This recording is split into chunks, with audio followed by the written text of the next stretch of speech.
Ladies and gentlemen, introducing the founder of Black Hat, Jeff Moss.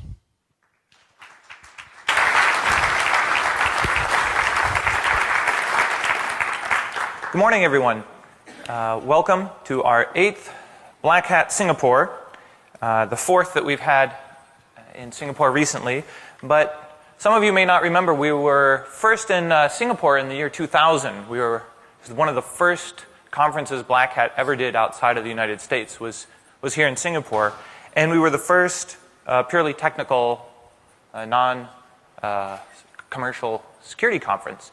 And it's been fascinating to watch the landscape in Southeast Asia change and to watch the IT security landscape in Singapore change.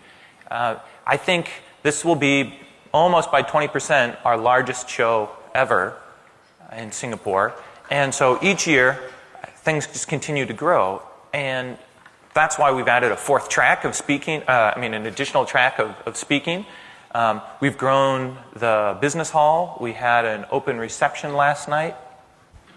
And we're really working hard to try to help grow the community here in Singapore, because part of the Black Hat sort of ethos is that we try to get information into the hands of the practitioners and the decision makers so we can make informed decisions. You know, you might not make the right decision, but at least if you have some of the right information, it's not as bad as a completely misinformed, delusional decision. So I've got a couple of housekeeping things I always say before each Black Hat starts, and I have a couple of remarks, and we'll go on and introduce our keynote.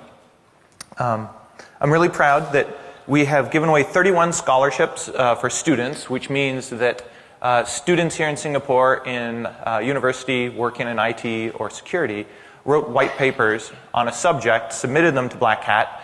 We went through them all and we selected 31 for receiving a free pass to Black Hat to try to get a younger generation involved. So if anybody's in the room who's got that scholarship, one of the 31, please raise your hand.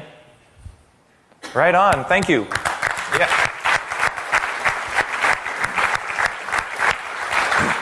So try to get as much out of this as you can. Ask a million questions. At Black Hat, we love questions. Don't have to be afraid to raise your hand or challenge a speaker. They're not up here to just speak at you. It's meant to be much more interactive.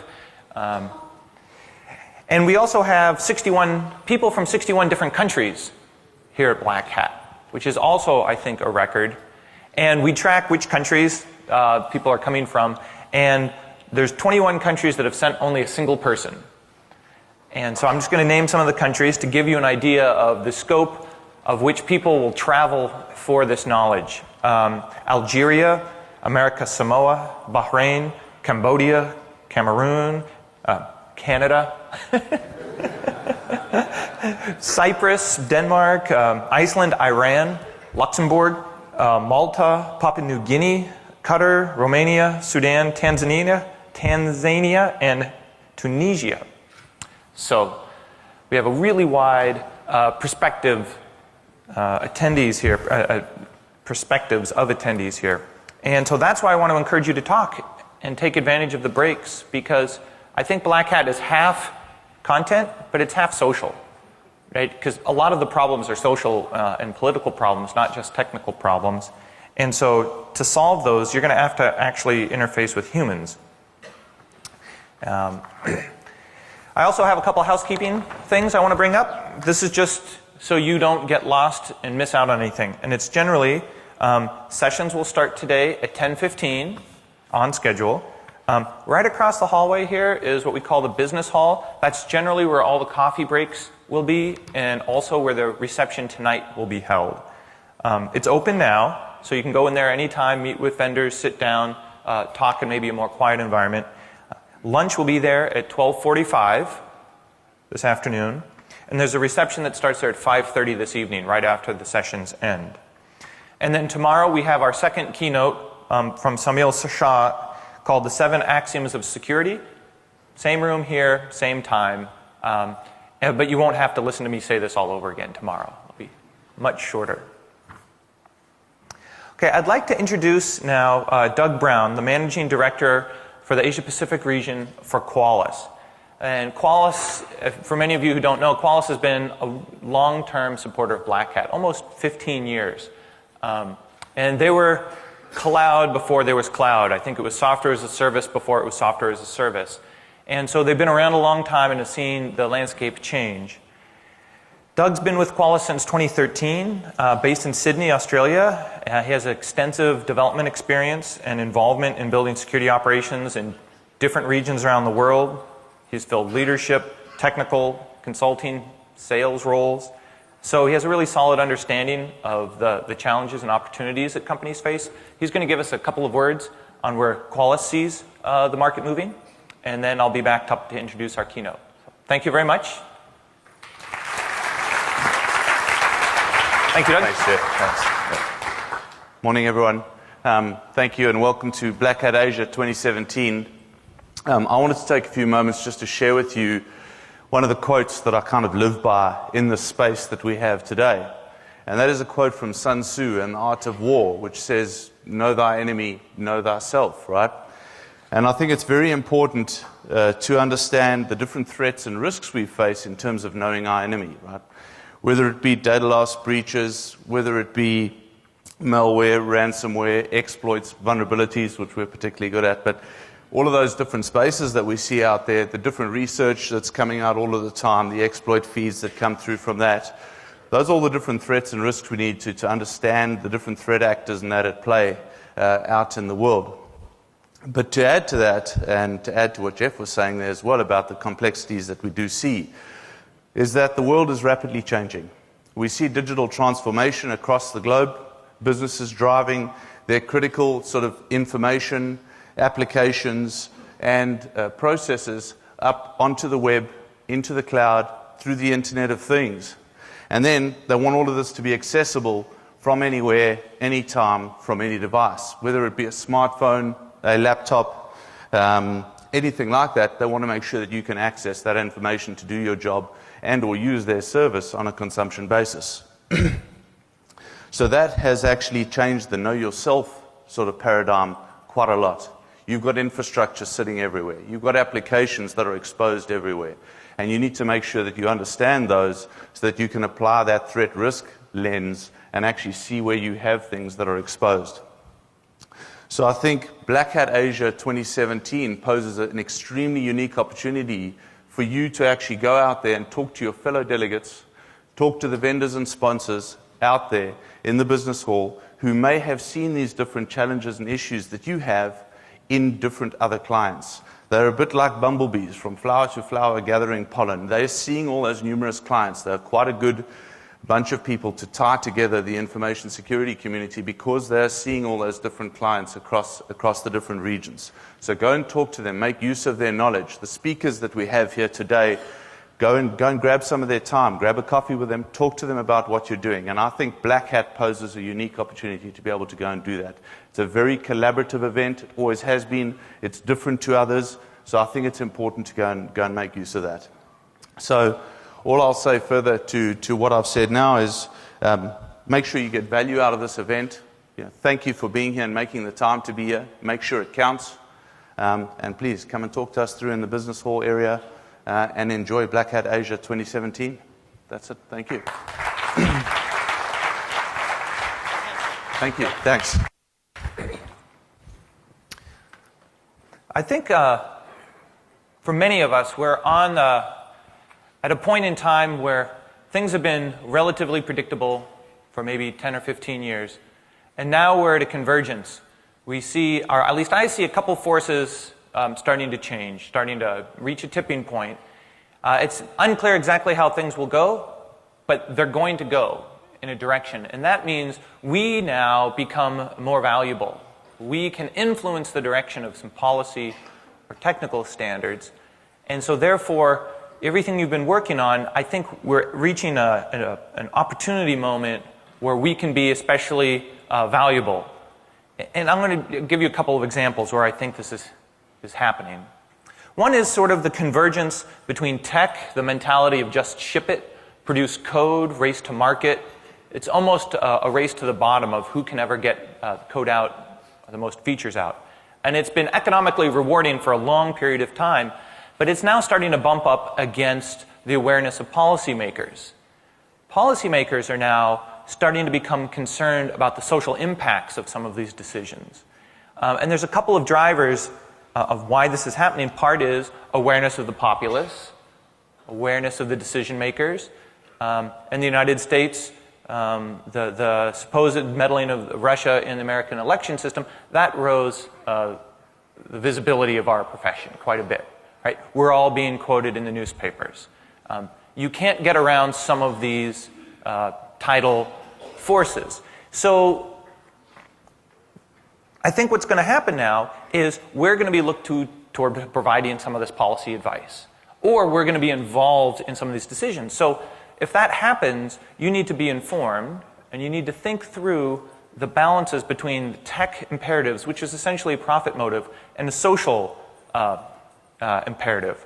And these would be things like norms of behavior. What does it mean to be a quote-unquote good citizen on the internet? What are the concepts around the behavior of governments, say, in spying versus the behavior of governments in offense? And what we find is that the distinction between the behaviors you would do to, say, do recon and the behaviors you would take to perform offense, they're collapsing. They're getting really small. So preparing the battlefield looks a lot like normal intelligence gathering. And this is causing a lot of problems for policymakers because traditional behaviors, you could look at it and say, okay, that's just a government poking around, or they're just doing recon. You can't make those distinctions anymore. So how will society change? How will policy adapt? Another big driver of this is liability of the consumer versus liability of the manufacturer. And we're going to see the forcing function here is going to be the Internet of Things. So traditionally, manufacturers create software, they have a shrink-wrap license, they ship the product off. Liability is essentially avoided or limited to the cost of the software. But what happens when the software has a huge social impact? So, for example, in the past, my Windows crashes on an update, I lose some data, I can't really go after Microsoft. Right? I'm bearing the liability, or I'm bearing the cost of the bad software. But in the future, with Internet of Things and connected devices, well, if my PlayStation burns down the house, is that really my problem? Right? Did I accept that with the software liability license waiver? No, I probably didn't. That's probably a manufacturer's liability. And so that means we're going to start to see liability shifting from consumers to manufacturers. And when that happens, I can guarantee manufacturers aren't going to like it. And they're going to start pushing back on policy. And so when you look, also I want to ask, when you look at how often you change tech, there's a couple drivers that force us update cycles. One is, right, we want the new shiny phone. How many people here have gotten a new phone in the last 2 years? Just raise your hand. Okay. How many people in the last 2 years have changed your smoke detector? Right, a couple. The long tail of Internet of Things devices are what's going to be our biggest problem. Right? A smoke detector lasts about 10 years, and then it loses its functionality. So no updates for 10 years. Does anybody know of any device that's been resilient to attack for 10 years with no updates? Right? It's not going to happen. And the cost for replacing your smoke detectors, or for a company to replace the sensors in the ceiling, is generally more expensive than a lot of the prices of the devices themselves. So it'll be more expensive to find and replace the item than to buy it. So they don't have much of an incentive to do replacement. So you can see the forces between traditional ways of designing and developing software and the Internet of Things way. And it's going to change society. We're going to be involved in that because we're going to be designing the software, we're going to be testing the hardware, we're going to be advising the policymakers or the lawyers in the company, or when you're buying it through a purchase agreement, we're going to be the experts. And there's this long tail, I'm not joking. When I was at ICANN, we tried to measure the length of time it took for people to update name servers. Because very rarely a root name server's IP address will change. But when it does, we can measure it. We can see how long does it take, how many times are we getting queries for the old IP address until a majority of them switch over to the new IP address. And we found that the long tail for name servers was about 14 years. what would be an incentive to change that? And I just want to say IPv6. We're at a point where a lot of systems are being switched over to IPv6. Maybe this is one of our last chances to get an upgrade in with new equipment, new hardware that's V6 capable. But once we sort of boil down V6, we're going to be in a steady state. And that's going to be our infrastructure for a long, long time. And finally, I want to just talk briefly about distributed versus centralized infrastructure. And this is something where I don't know where it's going, but I can see sort of the contours. Think of the early days of 1 million websites and vlogs and blogs and bulletin boards. And then think today. It's giant social media conglomerates, search. We're moving to a centralized model. And we're doing this for a couple of reasons. We get efficiency, predictability, cost. It's free a lot of times because the costs are hidden to us. We're being monetized, but it's not really apparent. And this trend, the centralization trend, besides every time Amazon East goes down and half the internet fails, what we're doing is we're making the internet more fragile. We're making a trade-off. And it's sort of a subconscious trade-off, but we're trading the benefits of distribution and decentralization for the benefits of centralization. And what do you think governments see? Now they see a belly button. They see a single point. I can go to Facebook and I can tell Facebook to take down all posts related to the thing I don't like. Well, that's easy. You go to Facebook. You don't have to go to 100,000 blogs. It's, in a legal term of, it would be considered an attractive nuisance. It's a single point now that governments can pressure and influence. These are now single points that other companies can sue and pressure. So what does that do to our internet? I know the benefits we're getting, but the long-term impacts and the fragility we're introducing with this centralization is not fully understood. So I want you to think about that. Imagine 10 years down the road, what does that do to our infrastructure? And my main point is just, I think when we make these trade-offs, the fragility versus efficiency, we should just do it with our eyes open. We should have policy, we should have tech involved, and that's going to be a lot of us in the room. And I think this, hopefully, Halvar has been thinking a lot on the issues of why we've built an internet that is not defensible. What are the trade-offs that we've been making along the road, and how, if at all, can we make mid-course corrections?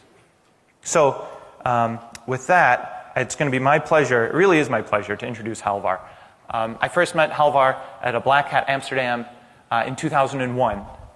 And I was really immediately impressed by his depth of knowledge in his area, his curiosity, his intellect, and his ability to change his mind when confronted with new facts or new arguments. And I know that seems maybe silly, but there's a lot of people I know in the industry that they have their opinions, and it's really impossible to change their mind. But Halvar, you would get in a debate, whether it's technical or philosophical, and you could see him adjusting his worldview.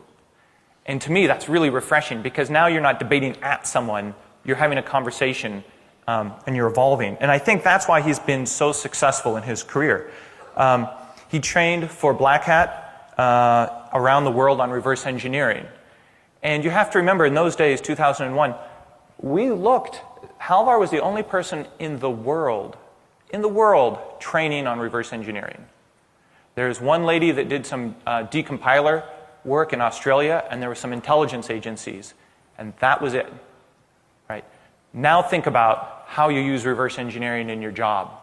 Right? It's an incredibly huge industry, but a lot of it came from the thoughts and tools and techniques from Halvar and his friends. So he's truly an innovator and a pioneer in the reverse engineering space. He built a company, he sold a company based on these ideas to Google. And then I think he started his second career, whether he admits it or not, as a manager of technical talent. And he quickly began accumulating lessons learned in the world of enterprise scale security. And so I'm really looking forward to what Halvar's been thinking about and writing about in his keynote today. So it's really my pleasure to introduce Halvar Flach.